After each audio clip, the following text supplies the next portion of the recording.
Noah Syndergaard and Peter Alonso. Anthony J. Causi, 2, Port St.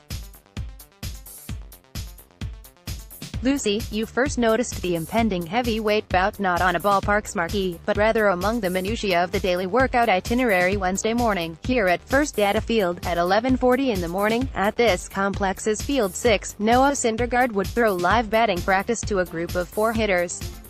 One of those hitters would be Peter Alonso. Did anyone think to alert Statcast? Allow me to give away the ending. No homers and one swing and miss in 10 pitches from Syndergaard, the veteran god of velocity, to Alonso, the rookie master of the exit velocity, launch angle exacta. Those hoping for fireworks suffered a letdown. Just as the cliché informs us, pitchers typically rank ahead of hitters at this point on the calendar.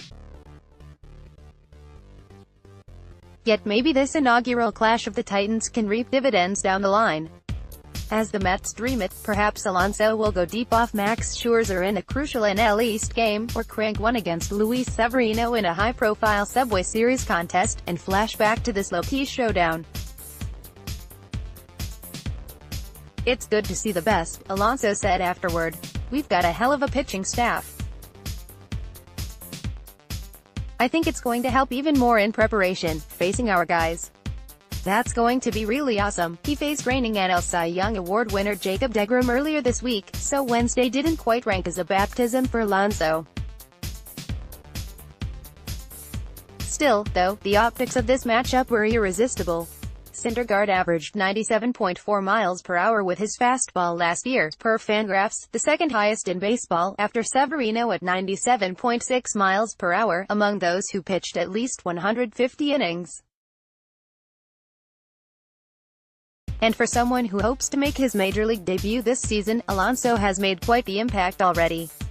In Eli's Futures game at Nationals Park, he crushed a 415-foot homer off Phillies prospect Adonis Medina that registered 113.6 miles per hour in exit velocity and 46 degrees in launch angle. Then, in the Arizona Fall League's Fall-Star game in November, he connected on a 103 mph fastball from Blue Jays prospect Nate Pearson and sent it over the center field wall. So what did we get? Alonso led off his 4-man hitting group by looking at the first 3 pitches Syndergaard threw, a fastball and 2 sliders. He lofted what would have been a fly out to right field and knocked a likely ground out to shortstop to conclude his first turn. In his second go-round, Alonso fouled one behind him, knocked a grounder up the middle for a potential base hit, swung and missed, tapped another grounder up the middle and looked at a low breaking pitch. "He looked really sharp today," Alonso said of Syndergaard. "Obviously he's got a firm fastball. His slider was moving good today." Alonso and Syndergaard. Anthony J. Causi asked if he had ever faced a pitcher taller than the 6'6" Syndergaard. He said, "A.J. Puck is pretty tall," referring to the A's prospect. "Puck is 6'7". Puck is pretty much like a tree. He's a giant out there. I've faced some pretty tall dudes. He'll face plenty more, with plenty of velocity, in order to secure and then retain the Mets' starting first base job."